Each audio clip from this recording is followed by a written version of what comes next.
Ser podcast. Hola, bienvenido al podcast de Sucedió una noche.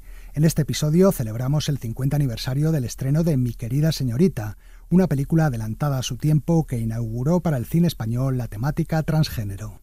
Vamos a hablar del Actors Studio, la escuela de interpretación más famosa de la historia, por la que pasaron muchas de las grandes estrellas del cine americano, y también de su creador, Lee Strasberg.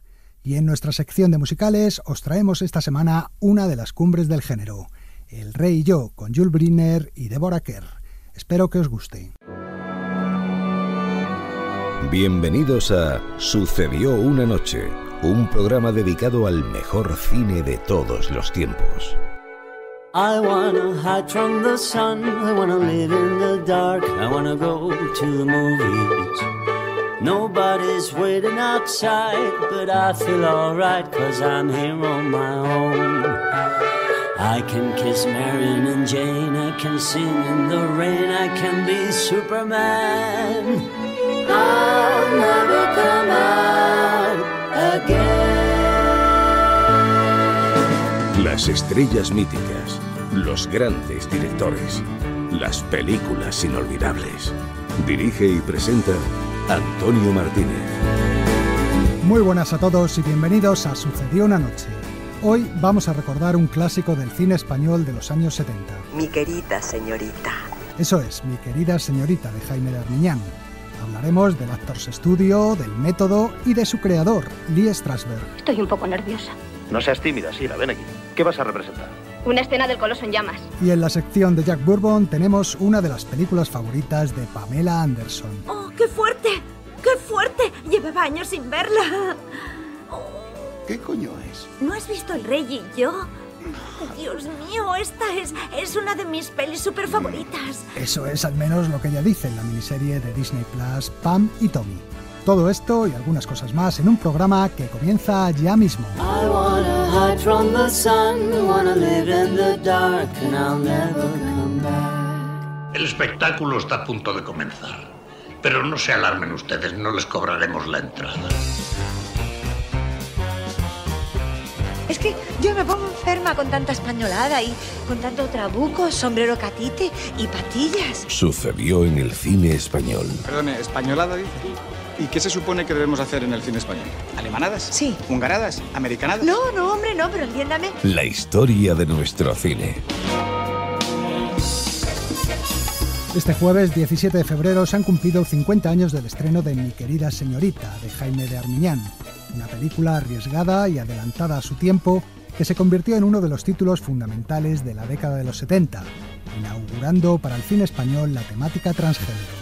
En los próximos minutos vamos a recordarla.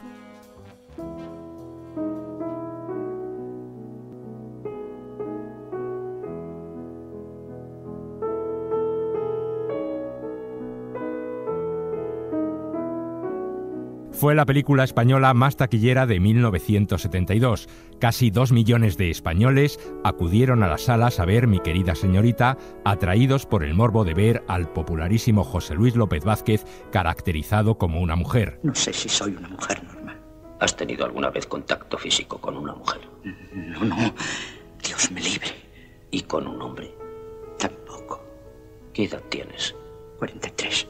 Sería mejor que consultases a un médico. Pero superada la sorpresa de ver al actor como una señora, lo que el espectador se encontraba era una historia seria y muy sentida sobre la inadaptación y la soledad. A mí nunca me habían interesado los hombres. Sentía hacia ellos una especie de miedo o de aversión. Creía que era envidia porque todas mis amigas se casaban y yo seguía soltera. Pero ahora un hombre me ha pedido que me case con él. Te conviene, Adela. Te realizarás física y espiritualmente. No lo sé. Jaime de Armiñán y José Luis Borau escribieron a medias un guión que se alejaba completamente del cine popular del que ellos venían y que abordaba una historia muy arriesgada para su tiempo, una historia sobre un conflicto de identidad de género. Jaime de Armiñán. ¿Quién puede ser doña Adela, la señorita? Pues no sé, aquí no hay actores para eso. Alguien que el público se lo crea, alguien que sea dramático, porque es una historia dramática, pero al mismo tiempo es cómica.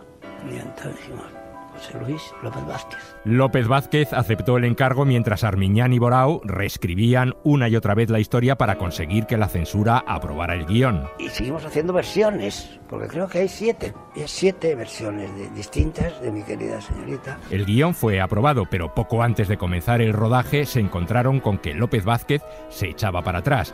No se atrevía a hacer una película vestido con falda, tacones y peluca. ¿Por qué te escapaste? Porque no sentía seguridad en nada y tenía miedo. ¿Miedo a qué? Soy un hombre. ¿Qué pretendes ahora? ¿Comprometernos a todos? Le entró miedo y 8 o 10 días antes de empezar el rodaje decidió que no iba a hacer Mi querida señorita, con lo cual nosotros dijimos, pues que no la hagan. Si no la hacen, no se podía hacer la película porque era imposible cambiarlo. Dijimos, pues no hacemos la película. Y entonces José Luis a los 3 o 4 días rectificó y nos llamaba para tratar de contarnos que sí quería hacer Mi querida señorita, y entonces no nos poníamos al teléfono, ni José Luis Borau ni yo, hasta que ya por fin nos reunimos y quedamos en que se iniciaba el rodaje. Para acabar de animarle, Armiñán le pidió que se vistiera como el personaje y que fuera con él a tomar un café a un bar. Cuando el camarero no le reconoció, el actor se convenció definitivamente de que aquella señora tan poco agraciada que veía en el espejo podía dar el pego. La belleza no es todo. Es mucho más importante. ¿Cómo se dice? ¿El sex appeal? Eso. El lado espiritual.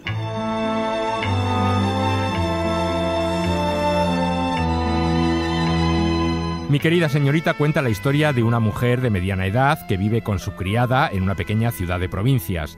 Toda la vida ha creído que su soltería era producto de su fealdad, hasta que un día un viejo amigo le propone matrimonio. ¿Qué me contestas? Es un disparate. Estas cosas, a mis años, yo nunca he tenido novio. A mí nunca me ha querido nadie. Porque los hombres son idiotas, Adela.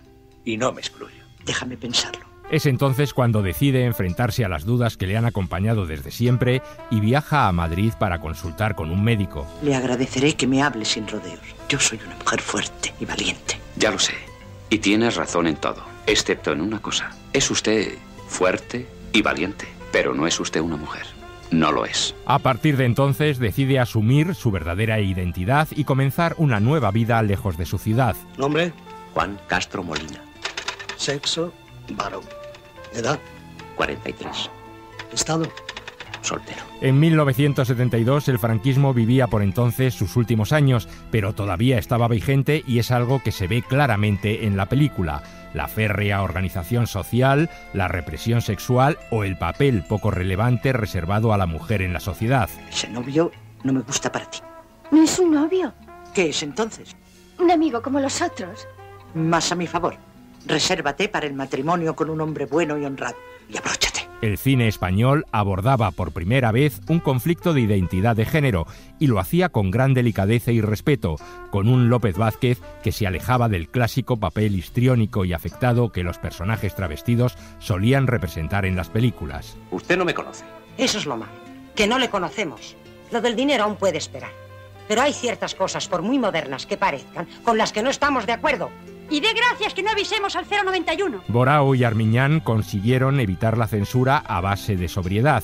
Al final, solo tuvieron que cortar un plano de una escena con Mónica Randall. ¿Te da vergüenza mirarme? Ven aquí. Apague la luz. Pues lo único que cortó la censura fue el momento que se está desnudando López Vázquez, quitándose los calcetines sin atreverse a mirar, y por detrás está ella, pero a 4 o 5 metros. Y se quita un sostén y se le ve el pecho. 5 segundos. Pues eso era el único plano que cortó la censura.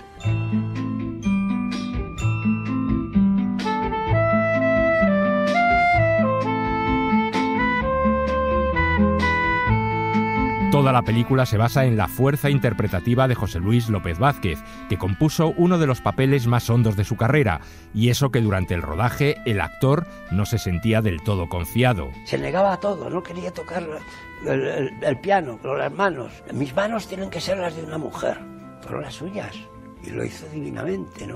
En la famosa escena con Fernández en la playa, tenía que ser una mujer la que corriera de espaldas. Teníamos una camarera de un bar de allí. Pues no, corrió él de espaldas y lo hizo todo. Además había un problema. Yo me afeito. ¿Qué me afeito? Empecé cuando tenía 17 años y ya no me pude parar. Tenía una barba muy dura, José Luis. Le afeitaban al llegar al rodaje, pues la afeitaban perfectamente a fondo. 5 horas después, y en pleno rodaje, le había vuelto a salir la barba. Y había que volverla a afeitar y sangraba. Flanqueando a López Vázquez nos encontramos con un reparto muy competente de grandes secundarios. Julieta Serrano da vida a la criada de la señorita, por la que ésta parece sentir algo más que afecto. Todo ello contado con una gran sutileza. Por Dios, señorita, no me mire así. ¿Cómo quieres que te mire? Baje un momento a cambiar. A cambiar. Porquerías con un degenerado. Algún día vas a traer a casa lo que yo me sé. Eso no, señorita. Yo soy una chica decente. Antonio Ferrandis interpreta al viudo que le pide en matrimonio. ¿Piensas casarte con ella? Si ella quiere, sí. Pobre. Recuerda que soy tu padre y tengo derecho a disponer de mi vida. ¿Pero no te das cuenta de que es una defesio? ¡Basta ya! Mónica Randall es la vecina de la pensión a la que el protagonista se va a vivir cuando adopta su nueva identidad, y Lola Gaos y una joven Chus Lampreave, las dueñas de la misma. Como verá, la habitación es muy hermosa. Y de limpieza, la que quiera. El único inconveniente que tiene es que es exclusivamente de paso. Y tenemos que entrar por la ropa de los armarios. ¿Y de precio? Eso es cosa de mi tía. ¡Tía!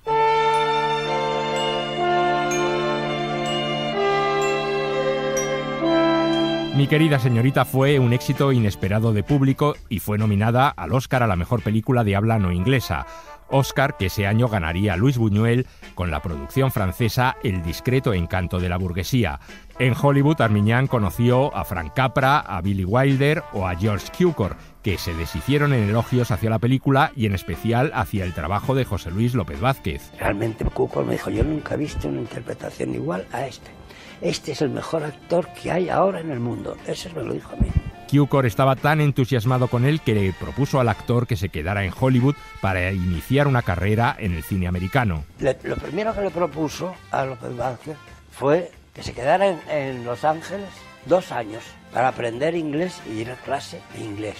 Y le ofreció hacerle una película a Cukor de protagonista. Y López Vázquez se quedó horrorizado. Me gustaba mucho el dinero, pero se quedó horrorizado. Yo, ¿qué hago yo en Los Ángeles aprendiendo? Y salió corriendo y se marchó a Madrid. Del miedo que le dio. Cukor al menos pudo darle un pequeño papel al año siguiente en su película Viajes con mi tía, protagonizada por Maggie Smith.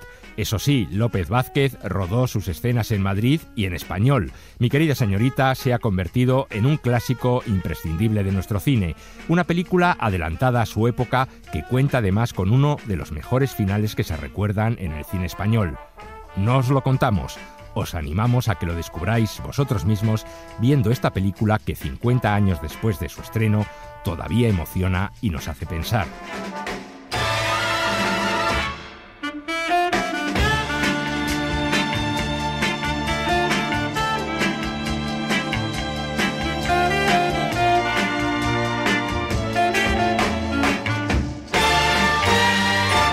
Y ahora a jugar a las películas. Debo decirte que hay una carta escrita por ti y dirigida a Jeff Hammond. Es que a menudo le enviaba notas sobre distintas cosas. En esta carta le pedías que fuera a verte porque Robert estaría ausente. Eso es imposible, te aseguro que jamás hice tal cosa. Será mejor que la leas tú misma. Esta no es mi letra. Lo sé. Es una copia exacta de la que se escribió el día de la muerte de Hammond. Yo no la he escrito. Te juro que no fui yo. Si en el original la letra es la tuya, será inútil que lo niegues. La habrán falsificado.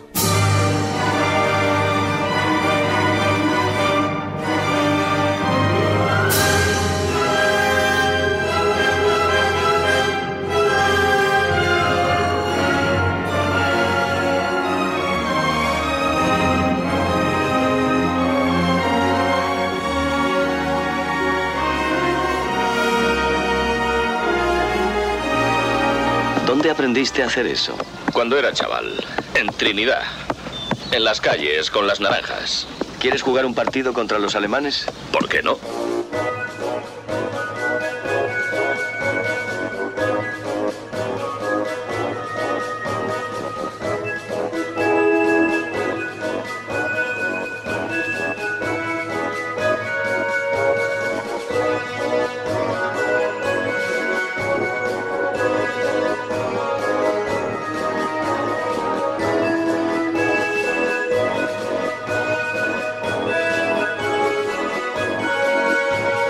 Nosotros nunca nos comeríamos a nadie, ¿verdad? No, claro que no. No importa el hambre que tuviéramos, aunque nos muriéramos de hambre. Ya estamos muertos de hambre. Porque somos de los buenos. Sí. Y llevamos el fuego. Sí.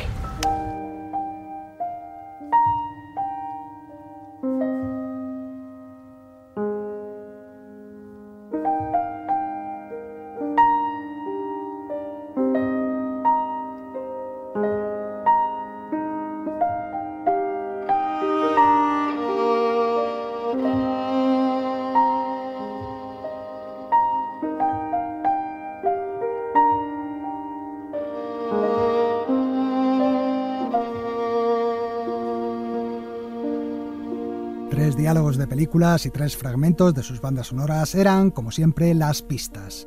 Empezábamos escuchando a Bette Davis y a James Stephenson en La Carta, la película que William Wyler dirigió en 1940 con música de Max Steiner. A continuación, Michael Caine fichaba al futbolista Pelé para el partido entre prisioneros y alemanes en Evasión o Victoria de John Huston. La alegre marcha que servía de tema principal de la película era obra de Bill Conti. Y acabábamos con Viggo Mortensen intentando tranquilizar a su hijo en La carretera, la película posapocalíptica estrenada en 2009 y basada en una novela de Cormac McCarthy. Nick Cave y Warren Ellis eran los autores de su banda sonora. Dale un título y lo escribirá. Enciclopedia curiosa del cine. Parece más una bomba que un libro. El pasado jueves día 17 se cumplieron 40 años de la muerte de Lee Strasberg, actor, director teatral y sobre todo el profesor de interpretación más famoso de la historia al frente del Actors Studio, por el que pasaron muchas de las estrellas del cine americano. El capítulo de nuestra enciclopedia de hoy está dedicado a él. ¿Qué te hace pensar que le gustas a Big Daddy, Maggie? La manera en que recorre mi cuerpo con su mirada cada vez que hablamos. Un viejo local de Manhattan. En el centro han habilitado un pequeño escenario y un patio de butacas donde se sienta algo de público.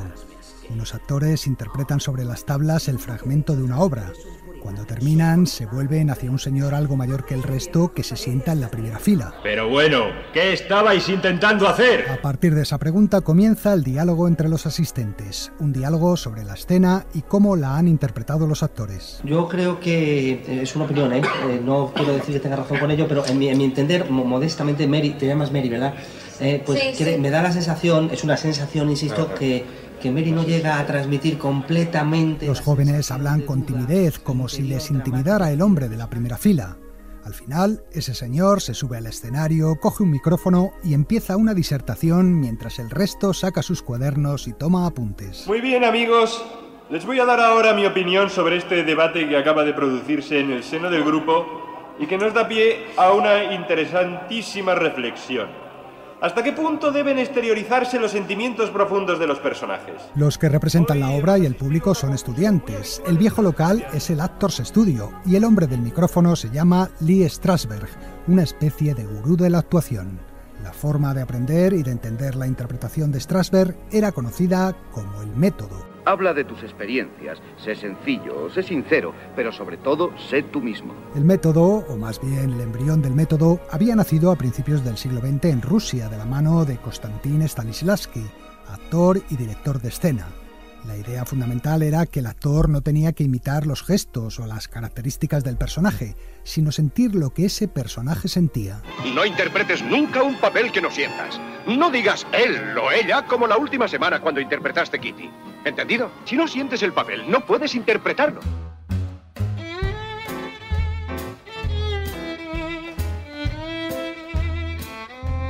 Lee Strasberg vio la luz el día en que con 20 años asistió en Nueva York a una representación del Teatro del Arte de Moscú de Stanislavski, que realizaba una gira por los Estados Unidos. Strasberg se quedó asombrado al ver cómo los actores no tenían ningún problema en actuar dando la espalda al público y se comportaban en escena como gente real y no como actores. Cuando encontré aquello, mi interés por el teatro se avivó por primera vez. Era algo que había hecho cuando era adolescente, pero no me interesó profesionalmente hasta que esa obra encendió algo dentro de mí, y creo que desde entonces es lo que he tratado de hacer por otras personas. Lee Strasberg había nacido en Ucrania, pero había emigrado con sus padres a Nueva York cuando era un niño, y en efecto, desde ese mismo día decidió dedicarse al teatro. trabajando como actor y director de escena. Pero el teatro convencional no le gustaba. ¡No! ¡Ella no seguirá viviendo! ¡No! Mi corazón está lleno. Esta violencia de tan mal gusto, esta falta de mesura.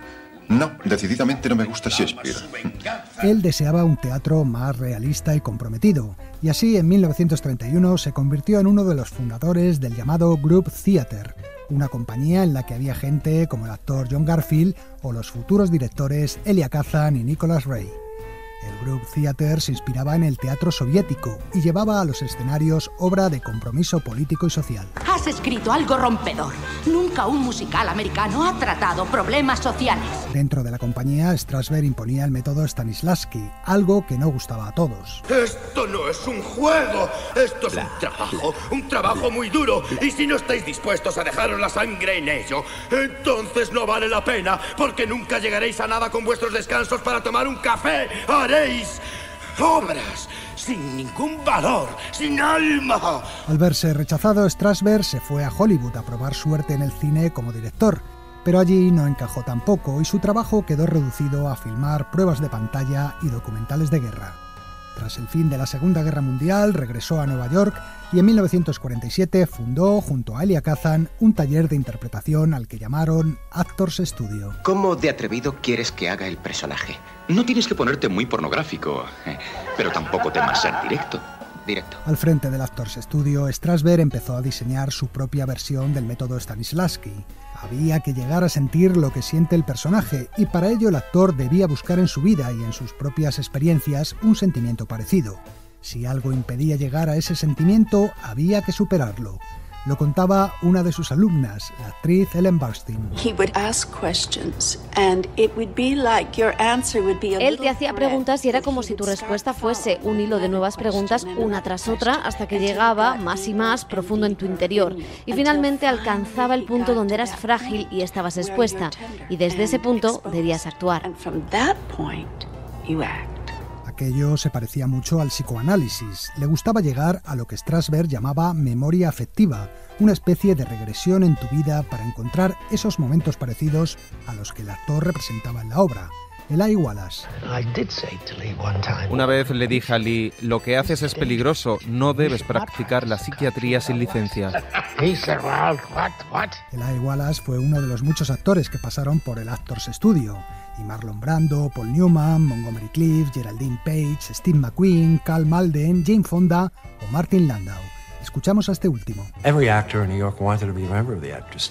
Todo actor en Nueva York quería pertenecer al Actors Studio. En el año en el que yo hice la audición para entrar, había unos 2.000 aspirantes. Steve McQueen y yo fuimos de los poquísimos aceptados. Nos sentíamos parte de algo nuevo y excitante. De hecho, había cierta energía especial que se sentía al entrar en la clase.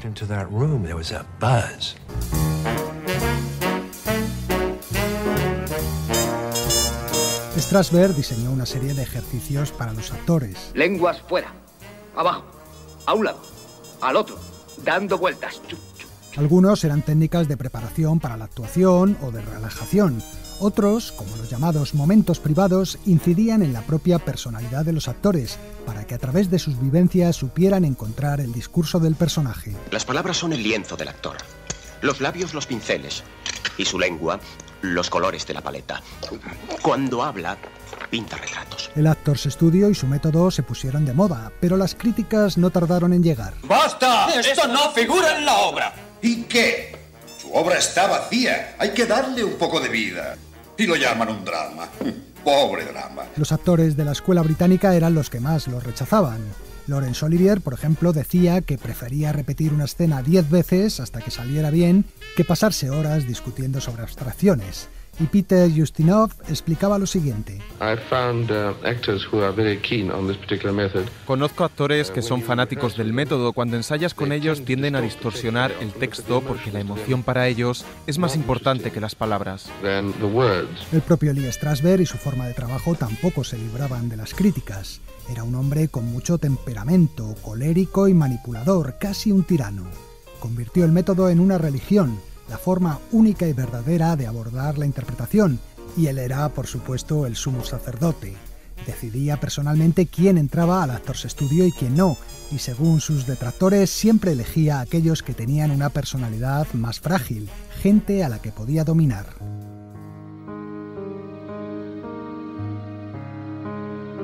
Marilyn Monroe fue, por ejemplo, una de sus favoritas, ante la sorpresa de muchos. Enseñar a Marilyn a actuar es como enseñar urdu a un maldito tejón. Strasberg no estaba de acuerdo, pensaba que su conocida niñez problemática había creado una poderosa reserva emocional que permitiría desatar todo su potencial dramático.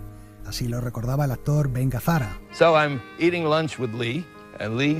Estaba almorzando con Lee en una cafetería y de repente me dice: tengo una idea, Ben, creo que tú y Marilyn seríais una pareja interesante en Macbeth. Tenía una salchicha en la boca y casi me ahogo al oír eso. Marilyn se sentaba a mi lado en clase y no soportaba oírla decir ni buenos días, así que no sabía cómo ella podía ser Lady Macbeth. Esa era la otra cara de Lee. Cuando se enamoraba se volvía ciego y estaba enamorado de esa chica. No quiero decir romántica o sexualmente, pero enamorado de alguna forma. Sentía que ella podía hacer cualquier cosa. Pero en realidad no estaba preparada, y creo que eso confundió a Marilyn. Lo cierto es que la actuación de la actriz adquirió una profundidad nueva gracias a las enseñanzas de Strasberg.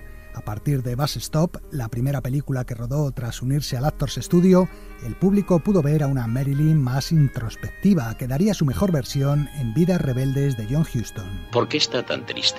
Creo que no he conocido una mujer más triste que usted. Es el primer hombre que me dice eso.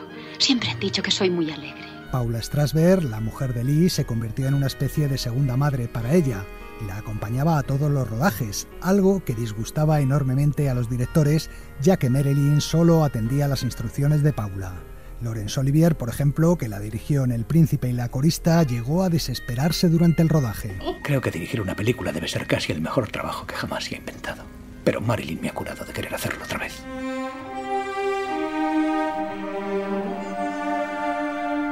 En los años 60, Strasberg abrió una sucursal del Actors Studio en Los Ángeles y poco después fundó el Lee Strasberg Theatre and Film Institute. En esos años emergió una nueva generación de alumnos que se convirtieron también en estrellas: Dustin Hoffman, Robert De Niro, Al Pacino, Harvey Keitel o Sally Field.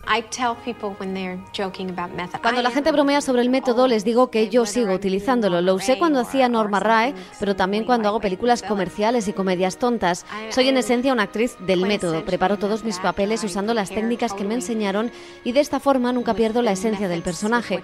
Se trata de ser ese personaje para que no actúes, sino que te comportes como él. Uno de estos alumnos, Al Pacino, convenció a Coppola para que le diera un papel a Strasberg en la segunda parte del Padrino. Él era el gurú de la actuación sin importar si era cierto o no. Esa era su reputación y de pronto le pedíamos que actuara en algo muy comprometido, pero no se lo pensó. Al momento dijo: lo haré. En El Padrino 2, Strasberg daba vida al gángster Hyman Roth. Eres un joven inteligente y reflexivo. Y usted un gran hombre, señor Roth. Tiene mucho que enseñarme. Lee Strasberg fue nominado al Oscar al mejor secundario y, animado por las buenas críticas, decidió iniciar a sus 70 y tantos años una carrera de actor en Hollywood. Aunque solo le daría tiempo a participar en 3 películas más. Ganó en Venecia el premio al mejor actor por su papel en Un golpe de estilo de Martin Brest. Hizo de superviviente del Holocausto judío en El puente de Cassandra. Ese puente de Cassandra, ¿lo ha cruzado alguna vez? Ya todo es igual. Lo que está pasando es designio de Dios. Quiere que vuelva al campo de concentración donde mi mujer y mis hijas murieron. Y de abuelo de Al Pacino en Justicia para Todos. Eres buen abogado. Eres honrado. Pues no lo sé. La honradez no tiene mucho que ver con ser abogado, abuelo. Vamos a ver. Si no eres honrado, no eres nada. Tú me educaste. Pacino precisamente estaba presente al pie de su cama el 17 de febrero de 1982, cuando Lee Strasberg falleció víctima de una crisis cardíaca. El Actors Studio y el Instituto de Cine y Teatro Lee Strasberg continuaron sin él y hoy en día su método forma parte de la preparación de muchos actores y sus ejercicios se practican como rutinas de gimnasio. Sentid el suelo bajo vuestros cuerpos. Sentidlo contra las piernas, los brazos, la espalda, los hombros. Quizá su sueño de un teatro puro y realista no se ha cumplido, pero el legado que dejó Strasberg al cine y al teatro permanece y se puede apreciar en muchos detalles. Por ejemplo, hasta que llegaron los actores del método, no era habitual que los propios intérpretes opinaran sobre su trabajo. A partir de entonces, en cambio, empezaron a participar en la creación de sus personajes, aunque ello crispara a más de un director. Estupendo, Michael, magnífico, pero ¿podrías acercarte al centro del escenario al decir esta última frase y luego morirte? ¿Por qué? Porque los espectadores de la izquierda no te ven. ¿Quieres que me levante y vaya tranquilamente hasta el centro del escenario mientras estoy moribundo? Ya sé que es un movimiento un poco extraño, pero tenemos que hacerlo. ¿Por qué? Porque lo digo yo, así que hazlo.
Canta Bert York, un tema titulado Have No Fear, No Tengas Miedo, que formaba parte de la banda sonora de la película Siete Almas, que Will Smith protagonizó en 2008. Y ahora vamos a recibir a nuestro invitado de esta semana en el cine de su vida. Si ese avión despega y tú no estás a su lado, te arrepentirás. Tal vez no hoy ni mañana, pero sí muy pronto y para el resto de tu vida. El cine de su vida. Es de Casablanca. Toda mi vida he estado esperando decirlo. Hoy tenemos como invitado a Pablo de la Chica, que el pasado sábado ganó el Goya al mejor corto documental por Mama, una película que cuenta la vida de Mama Zawadi, la responsable de cuidar a unos bebés chimpancés en una reserva natural en la República Democrática del Congo, un país que vive una guerra civil desde hace muchos años. Pablo de la Chica iba para futbolista de primera división, pero una lesión le hizo retirarse muy pronto. Luego fue actor y finalmente se ha convertido en director de cine. Y esta es su historia. Yo desde muy pequeño iba para futbolista, pero me lesioné. Tengo las rodillas mal. ¿Qué? Las rodillas, las tengo mal. Pregúntame por qué. ¿Por qué? Por el fútbol. Justamente me rompí cuando estaba negociando entre el Atlético de Madrid y el Villarreal. Y cuando el defensa me golpeó, yo oí crujir mis rodillas. Supe que todo había terminado. Tardé mucho en recuperar de la lesión de ligamentos tonta que tuve y volví y es verdad que no encontré mi sitio y acabé odiando el fútbol. Fin del partido, a la porra. Yo estaba acabado. Mi otra gran pasión era el cine y creo que el cine venía dado de que yo vengo de una familia numerosa y mi madre, para tenernos un poco controlados, sobre todo a los chicos, nos ponía en esas cintas de VHS que tenían una gran capacidad, nos ponía en bucle películas. Y creo que de esa pasión que siempre la he tenido ahí un poco oculta, me dio por estudiar bachillerato de artes y me empezó a llamar la interpretación, pero por una novia. Y fui a un curso, lo disfruté muchísimo y arranqué desde ahí. Muy bien, Dirk. ¿Estás listo? He nacido para esto. Bien, vamos allá. Toma 7. Y es verdad que me fue muy bien porque participé en varias compañías, estuve de gira, he hecho festivales, he podido viajar por el mundo haciendo cosas. Y bueno, y tras conocer algunos sinsabores también de la industria audiovisual, los castings, lo de quedarte a las puertas de series como Juego de Tronos y algunas otras cosas, pues digamos que me refugié mucho en el teatro y acepté una oferta para irme a Estados Unidos y a Canadá, y ahí fue un poco el punto donde yo decidí, bueno, gracias a algunas conversaciones, pues decidí dar el salto a la dirección.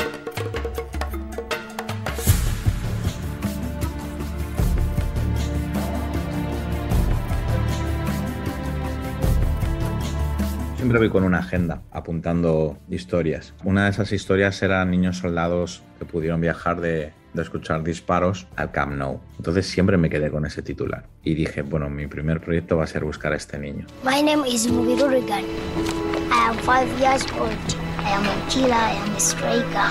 I prefer Fernando Torres to every striker. Y es verdad que ese volver a esos campos de tierra, a esos chavales jugando sin mirar el móvil, a esa despreocupación, a jugar hasta que se va el sol, me recordaba un poco a mi infancia, a ese momento que mi madre tenía que bajar a subirnos a los hermanos del patio porque no queríamos subir y queríamos jugar. My dream is of scoring a goal like Fernando Torres. If I do, my country will do good. Entonces digamos que despertó algo en mí y se mezclaron dos mundos de poder contar una historia y creo que por eso decidí que The Other Kid era el debut.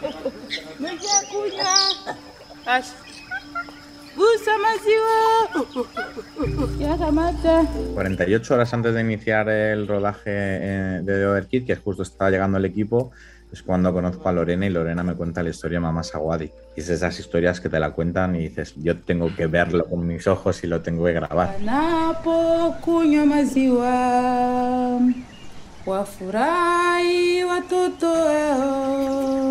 Ha sido sobre todo un trabajo de intentar capturar de alguna manera con la cámara esa terapia silenciosa que había y que estaba aconteciendo en el santuario del Hiro. Y era muy bonito, era muy bonito el ver que de repente aparecía mamá, cambiaba la energía del lugar, los chimpancés bebés se comportaban de manera diferente y el entender ese proceso mágico de alguna manera que es la terapia que se produce a través simplemente de la constancia, del trabajo y del amor de mamá con los chimpancés y de los chimpancés también siendo espejo de mamá. Creo que era el corazón del proyecto. El santuario del Hiro probablemente es uno de los santuarios más peligrosos del mundo. Es un poco por la situación que se vive entre Kivu Norte y Kivu Sur, que hay más de 100 grupos rebeldes activos. Y cuando digo activos, es que hacen incursiones en las comunidades, roban, matan, violan. Lidiar con eso todas las noches, esa tensión es muy complicado. La noche es extremadamente peligrosa y es una sensación que teníamos de ver también en los rostros de la gente cuando caía la tarde, que les cambiaba el rostro. Sabían que la noche trae unas consecuencias que siempre son terribles. La República Democrática del Congo es el país donde más rangers mueren. En Virunga, en Garamba, en Cauciviega, casi cada mes escuchamos casos de compañeros que han muerto. Y es verdad que era una sensación de muerte constante, de peligro, de pueden venir ahora y matarnos, pueden venir ahora y violar a las chicas. Y era una sensación que Lorena y Chaso y Mama Sawadi viven a diario.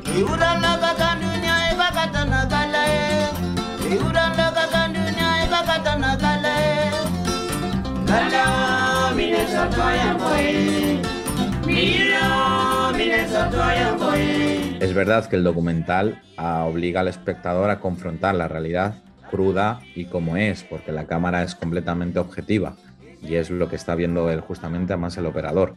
La ficción está modulada, en cierto modo, y está condicionada a muchísimos criterios financieros, de opiniones públicas y digamos que en algún momento pues se desdibuja la realidad. Las fuerzas de paz solo se quedan hasta que se dan cuenta de que ya no ayudan a nadie. El gobierno solo quiere permanecer en el poder hasta haber robado lo suficiente para exiliarse en cualquier otro lugar. Y los rebeldes no saben si quieren el poder. Tendrían que gobernar este desastre. En fin, EEA, ¿verdad, Ahmed? ¿EEA? ¿Qué es EEA? Esto es África. Pero lo importante es conservar también un poco el mensaje. Entonces hay a veces que la gente normal no va a ver un documental, pero ver una película que narra estas cosas creo que es igual de importante, porque luego cuando veas el documental, que es muchísimo más en profundidad, digamos que te está hablando del mismo tema. Creo en el compromiso de los grandes actores y grandes artistas en poder contar historias. Creo que eso es vital. El compromiso de los grandes altavoces mediáticos es vital para poder seguir haciendo este tipo de cine.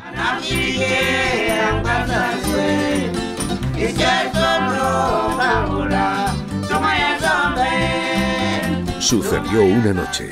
El cine clásico en la SER.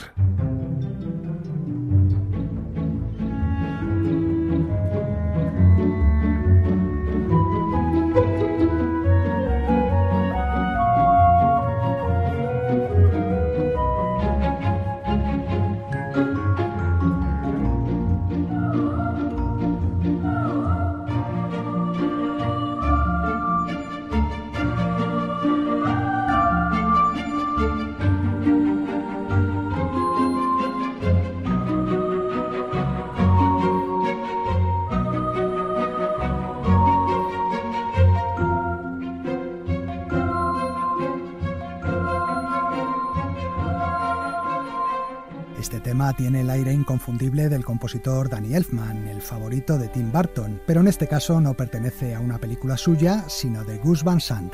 Mi nombre es Harvey Milk, que Sean Penn protagonizó en 2008. Y uno que haría un buen papel en una película tanto de Tim Burton como de Gus Van Sant sería nuestro Jack Bourbon. Jack Bourbon presenta... Por esto es por lo que vine a este mundo, todo esto, música, cantar, bailar. Aquellos bailes, aquellas canciones. ¿Qué tal, amigos? No sé si os pasa a vosotros, pero a mí me ocurre a menudo. De repente una persona en la que no pensabas durante años comienza a aparecer en tu vida hasta en la sopa.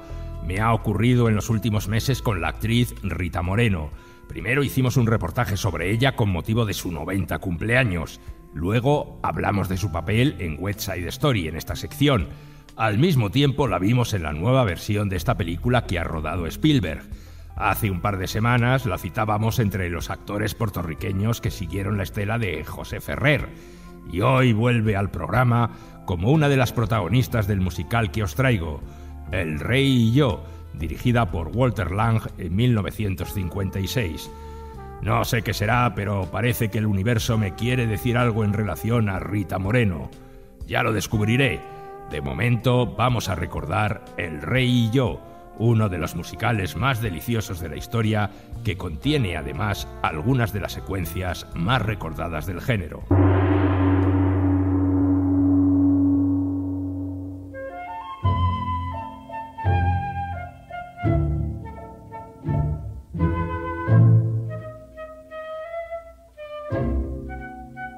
En 1962, una mujer británica llamada Anna Leon Owens viajó con su hijo al lejano reino de Siam. Había sido contratada para dar clases de inglés a los hijos del rey Mongkut, un monarca que quería modernizar el país. A veces me pregunto si usted sabe lo que le espera. Una señora inglesa sola en un país como Siam. Eso no tiene ninguna importancia, capitán. He venido a hacer un trabajo y además el rey me ha prometido una casa donde vivir con mi hijo y educarle como hubiera deseado su padre. Anna Leon Owens pasó 5 años en Siam. Como curiosidad os diremos que fue tía abuela del actor Boris Karloff. De su estancia en ese reino del sudeste asiático se publicó una novela titulada Ana y el rey de Siam, que fue llevada al cine en una película dirigida en 1946 por John Cromwell y protagonizada por Irene Dunne y Rex Harrison. Su cabeza está más alta que la mía. En este país todas las cabezas deben estar por debajo de la del rey. Es una señal de respeto. En el futuro, cuando esté ante mi presencia, se conducirá como los otros súbditos. ¿Arrastrándome por el suelo? Mis súbditos lo hacen. Pero, Majestad, yo no podría trabajar de esa manera. Y creo que cuando estemos a solas no sería necesario. Nadie podrá decir que no soy un hombre razonable. Te concedo ese gran favor. Gracias, Majestad. Fue la actriz de Broadway, Gertrude Lawrence, encandilada por esta película, la que convenció a los famosos compositores Richard Rodgers y Oscar Hammerstein II para que escribieran un musical inspirado en las vivencias de Anna que ella misma protagonizaría. El propio Oscar Hammerstein había descubierto en un teatro de mala muerte al que acabaría siendo el otro protagonista de ese musical, Yul Brynner, un actor nacido en Rusia que había sido acróbata de circo y músico ambulante antes de llegar a los Estados Unidos en 1940 sin apenas hablar inglés. Sus rasgos orientales, que provenían de sus genes mongoles, su calva resplandeciente y el torso musculoso, le iban que ni pintados a su personaje de soberano de Siam. Yo soy rey, nací para serlo. Y Siam será gobernado a mi manera. No a manera inglesa, ni francesa, ni china. ¡A mi manera! La obra se estrenó en Broadway en 1951 con coreografías de Jerome Robbins y fue un éxito rotundo. Muy bueno. El autor. ¡Que salga el autor! ¡El autor! Después de ese éxito, su salto al cine estaba cantado. Whenever I feel afraid, I hold my head erect and whistle a happy tune so no one will suspect I'm afraid. Charles Brackett, el guionista que había roto su asociación con Billy Wilder pocos años antes, hacía las veces de productor. El rey y yo será importante.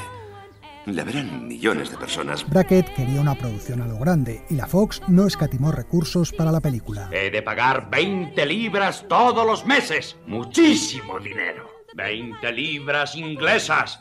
¡Esterlinas! El rey y yo planteaba el choque entre dos culturas y los problemas de adaptación del monarca y su prole a los métodos pedagógicos occidentales. Señora, por favor, ¿Puede darme un libro en inglés para leer?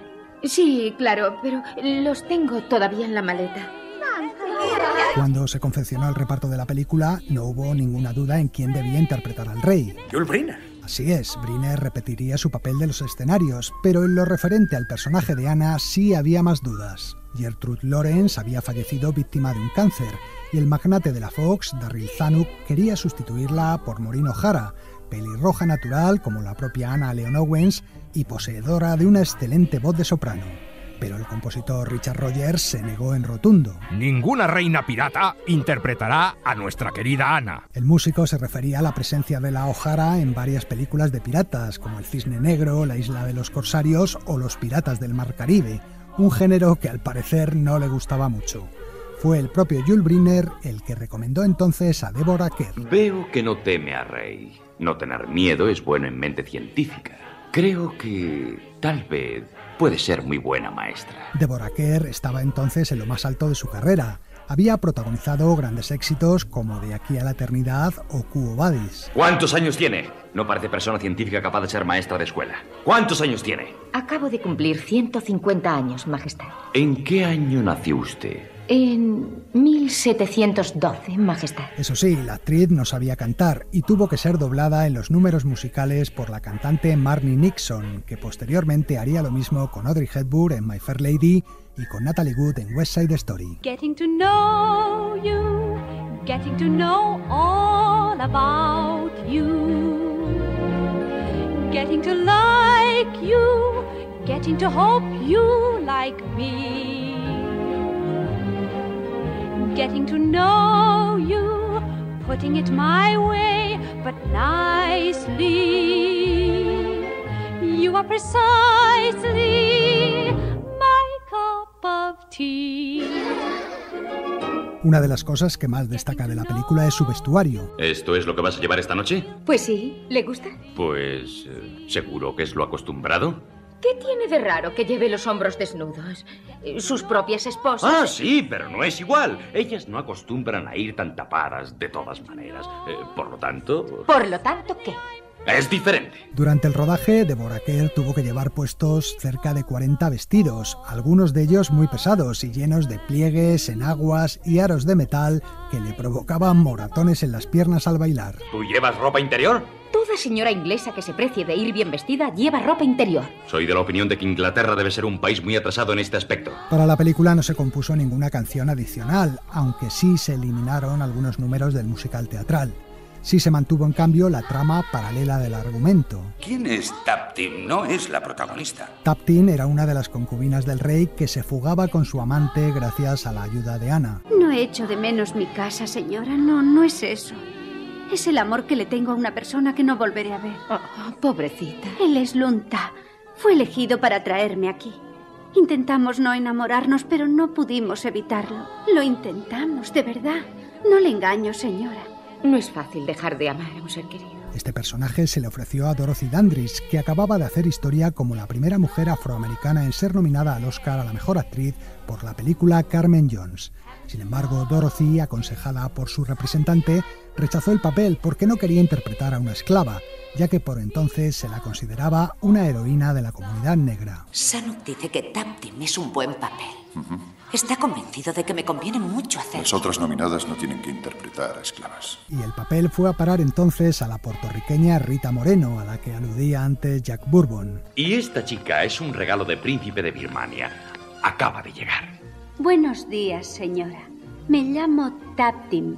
Yo puedo hablar en inglés. Y muy bien, además. La película contiene números musicales inolvidables, como la marcha de los niños siameses, este Getting to Know You, que suena de fondo, con el que la maestra enseña a sus alumnos, pero probablemente el más famoso sea Shall We Dance, una especie de polka que Anna y el rey bailan alegremente. Shall we dance on a bright cloud of music? Shall we fly?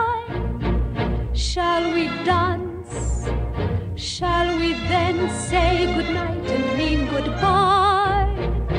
Or perchance, when the last little star has left the sky, shall we still be together with our arms around each other, and shall you be my new romance? I'm of clear understanding that this kind of thing can happen. Shall we dance? Shall we dance? Shall we dance? Al parecer, Jules Briner no solo tenía mal genio como rey de Siam, también en la vida real, y se pasó todo el rodaje discutiendo con el director Walter Lang. ¿Me van a poder humillar en mi propio palacio? ¿He de aceptar órdenes de una maestra inglesa? ¡No, no! ¡Silencio! ¡Órdenes no! Y es que el de Moncut fue el papel de su vida. En Broadway lo representó no solamente cuando la obra se estrenó en 1951, ganando un premio Tony, sino también en 1977 y en 1985. En total, hizo de rey de Siam 4.626 veces durante su vida artística, el récord de permanencia en cartel de una obra protagonizada por un mismo actor. Con mejores saludos de soberano de más alto trono que existe en todo universo, rey de Siam, gobernador de todos países cerca de y alrededor de, en todas direcciones, etcétera, etcétera, etcétera. There are times I almost think I am not sure of what I absolutely know. Very often find confusion in conclusion I concluded long ago. In my head are many facts that as a student I have studied to procure. In my head are many facts of which I wish I was more certain. I was sure. El Rey y Yo ganó 5 Oscars, entre ellos uno para Jules Briner como mejor actor y otro para la banda sonora, y fue un éxito en todo el mundo. Majestad, honorables invitados, permitan que les cuente el final de la historia. No, El Rey y Yo no fue el final de la historia. Las aventuras de Anna en la lejana Siam darían pie a una serie de televisión en 1972 en la que Jules Briner volvería a interpretar al rey. Y en 1999 regresó a los cines con 2 producciones ese mismo año. Una de dibujos animados dirigida por Richard Rich y otra titulada Anna y el Rey, con Jodie Foster y Chow Yun-fat de protagonistas. El Rey y Yo fue un éxito en todo el mundo menos en Tailandia, la antigua Siam, donde la película fue prohibida entonces y lo sigue estando, ya que las autoridades consideraban que se ridiculizaba a la monarquía de aquel país y en protesta por las numerosas inexactitudes históricas que tiene el film. Moncut reinó en Siam durante 17 años y le sucedió su hijo, uno de los alumnos de Anna, al que también vemos en la película, el príncipe Chulalongkorn, considerado uno de los mejores gobernantes de la historia del país. Fue este soberano y no su padre quien realmente abrió el camino para la modernización del país, mejoró las relaciones con Occidente y realizó muchas reformas sociales y culturales. En fin, amigos, hasta la semana que viene. Continuará. Termina el programa no sin antes despedirnos y presentaros la última canción, esa versión de un tema de cine con la que siempre cerramos Sucedió una noche.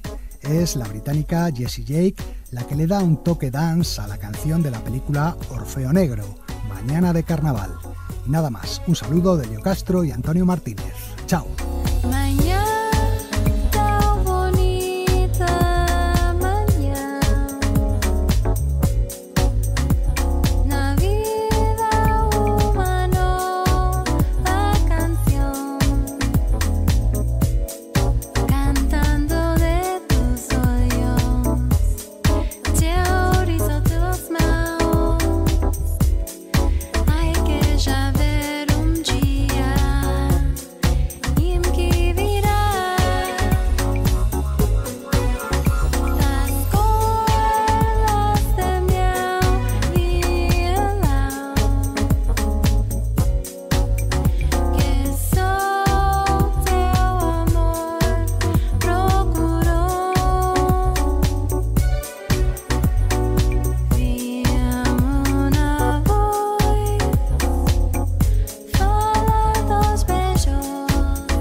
Cadena SER.